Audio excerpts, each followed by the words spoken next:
ನೋಡಿ ಬೈ, ಇದು ಅರ್ಧನಾದೇಶ್ವರ ಟೀಮ್ ಮೇಲೆ ಮಾಡಿರೋದು. ಅಪ್ಪ ಅಮ್ಮ ಮಗ ಬಂದ್ಬಿಟ್ಟು ಗಣೇಶ. ಹೆಂಗಿದೆ 8th cross, BK ನಗರು, Shri Vinayaka ಬೆಳಗರ ಸಂಘ ಮತ್ತು ಗಂಧದ ಗುಡಿ ಥೀಮ್ ಮೇಲೆ ಮಾಡಿರೋದು. ನೋಡಿ ಫುಲ್ ಫಾರೆಸ್ಟ್ ಥೀಮಲ್ಲಿ ಮಾಡಿದ್ದೀವಿ. ಈ ಚಾನಲ್ನ ಸಬ್ಸ್ಕ್ರೈಬ್ ಮಾಡ್ಕೊಳ್ಳಿ. ಜವಹರ್ ಡಿ ಮೂರ್ತಿ ಚಾನಲ್ನ ಸಬ್ಸ್ಕ್ರೈಬ್ ಮಾಡ್ಕೊಳ್ಳಿ.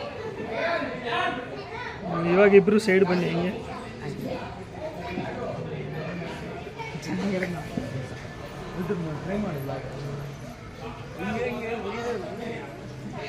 ನೋಡಿದ್ದೀನಲ್ವಾ ಸ್ವಲ್ಪ